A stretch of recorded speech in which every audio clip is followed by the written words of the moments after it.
크리스마스는 종교가 만들었다고 알고 계시죠? 그런데 지금 우리가 아는 크리스마스는 기업이 만든 요소가 훨씬 더 많습니다. 빨간 옷 입은 산타, 12월이면 시작되는 쇼핑 시즌, 선물을 사야만 할 것 같은 그 압박감까지 전부요. 놀랍게도 우리가 전통이라고 믿는 크리스마스의 모든 것은 불과 100년 전 기업들이 만들어낸 거대한 마케팅의 결과물이거든요. 더 충격적인 건 여러분이 이 영상을 끝까지 보시면 크리스마스를 완전히 다르게 보게 될 겁니다. 오늘은 어떻게 기업들이 크리스마스를 통째로 장악했는지 그 충격적인 역사를 파헤쳐 보겠습니다.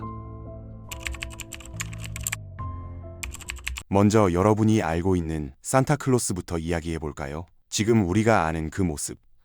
빨간 옷에 흰 수염, 둥글둥글한 배를 가진 할아버지 말입니다. 그런데 놀라운 사실이 하나 있습니다. 19세기까지만 해도 산타클로스는 요정이었거든요. 말 그대로 무릎 높이 정도의 작은 요정이었죠. 1823년에 나온 유명한 시에서도 산타는 유쾌한 늙은 요정이라고 묘사됩니다. 작은 썰매를 타고 8마리의 조그만 술록과 함께 다니는 존재였던 거죠. 그래서 굴뚝으로 내려올 수 있었던 겁니다. 그에게는 굴뚝이 문이나 다름없었으니까요. 그럼 어떻게 산타가 지금처럼 커진 걸까요? 여기서 흥미로운 점이 있습니다. 1840년대에 백화점들이 움직이기 시작하거든요. 필라델피아의 한 백화점이 1841년에 처음으로 매장 안에 실제 사람이 분장한 산타를 배치했습니다.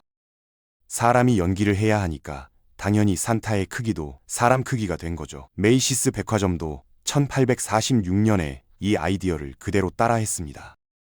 그리고 1860년대에 하퍼스 매거진의 사파가 토마스 네스트가 산타의 이미지를 계속 그려나가면서 점점 오늘날의 모습에 가까워졌습니다. 하지만 여전히 색깔은 초록색이나 갈색이었고 모자도 제각각이었죠. 그런데 여기서 진짜 반전이 시작됩니다. 결정타는 1931년에 터지거든요. 바로 코카콜라가 광고 캠페인을 시작한 겁니다. 스웨덴계 화가 하든 썬드블롬이 그린 산타 이미지가 전 세계로 퍼져나갔죠. 빨간 옷에 흰 수염, 친근한 미소를 짓는 통통한 할아버지의 모습이었습니다.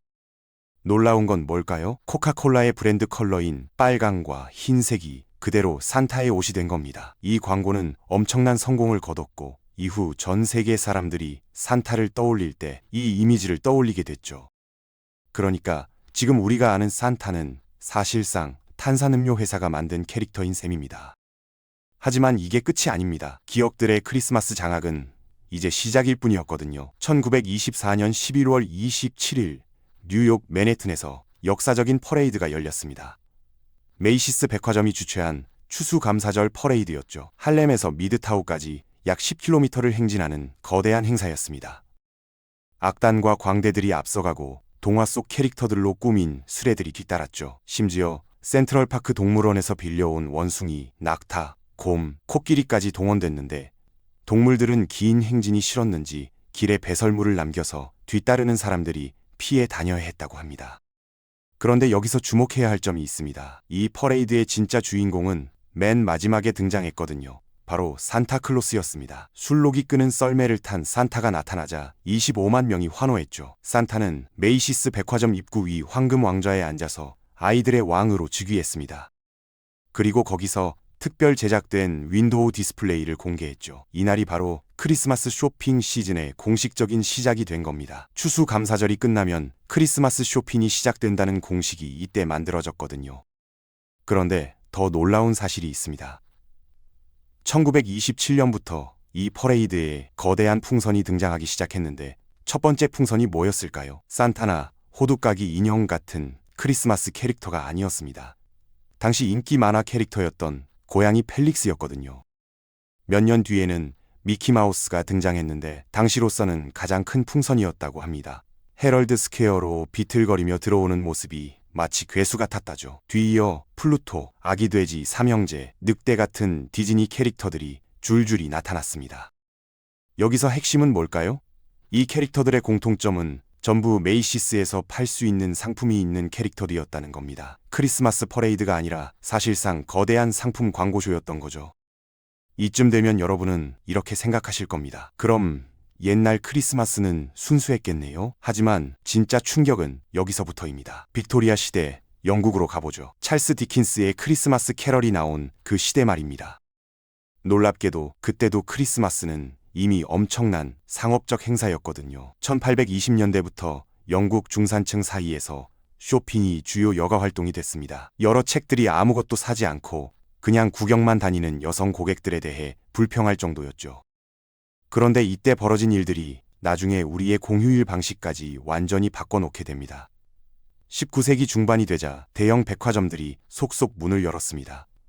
가로등이 널리 보급되면서 영업시간을 늘릴 수 있게 됐거든요. 제조업과 무역이 발달하면서 상품 가격도 떨어졌고요. 특히 의류 매장들은 크리스마스 전에 선물용이나 파티용 드레스 판매가 폭발적으로 늘어났습니다. 1880년대에는 포장지도 등장했죠. 예전에는 손으로 긴 편지를 써서 먼 가족에게 보냈는데 이제는 인쇄된 크리스마스 카드로 대체됐습니다. 그런데 여기서 재미있는 게 나옵니다. 빅토리아 시대 크리스마스 카드는 정말 이상했거든요. 산타와 겨울 풍경도 있었지만 고양이, 의인화된 크리스마스 푸딩, 죽은 새, 북극곰에게 공격당하는 남자, 그리고 작은 아이를 공격하는 바닷가재도 있었습니다. 지금 생각하면 정말 이해가 안 가는 센스죠. 빅토리아 시대에 런던의 크리스마스 쇼핑 시즌은 11월까지 확장됐습니다. 식료품점들은 저소득 노동자들을 위해 크리스마스 클럽이라는 할부 제도까지 만들었죠. 미리 조금씩 돈을 내서 크리스마스 저녁 식사를 준비할 수 있게 한 겁니다. 이거 여러분도 비슷한 느낌 받아보셨을 겁니다. 할부로 명절 준비하는 그 부담감 말이죠. 하지만 진짜 문제는 따로 있었습니다. 이 열풍이 너무 과열되면서 매장 직원들이 크리스마스 시즌에 하루 18시간에서 20시간씩 일해야 했거든요. 초과 수당도 없이 말입니다. 1884년에 한 노동운동가가 카운터 뒤에 죽음과 질병이라는 책을 써서 소매업 노동자들이 얼마나 고통받는지 알렸습니다. 그는 사람들에게 일찍 쇼핑하고 소비 행동이 노동자들에게 미치는 영향을 생각해달라고 호소했죠. 140년 전 이야기인데 지금도 똑같은 문제가 반복되고 있다는 게 놀랍지 않나요?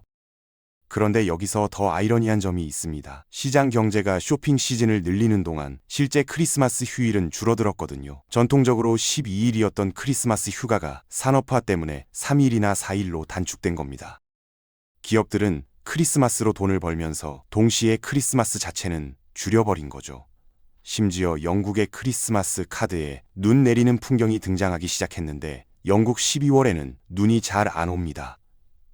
이건 미국 북동부와 중서부의 크리스마스 이미지를 수입한 거거든요.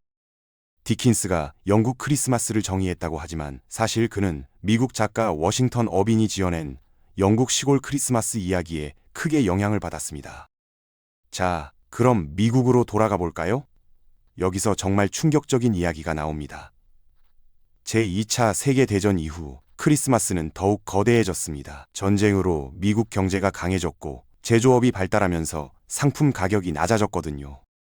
대공황과 전쟁을 겪은 젊은 부모들은 자신들이 못 가졌던 물질적 풍요를 아이들에게 주고 싶어 했습니다. 선물이 점점 커지고 많아졌죠. 그러자 반발도 시작됐습니다. 크리스마스가 너무 길고 너무 상업적이고 너무 구매에만 집중돼 있다는 비판이었죠. 사람들은 좋았던 옛날의 전통적인 크리스마스를 그리워했습니다.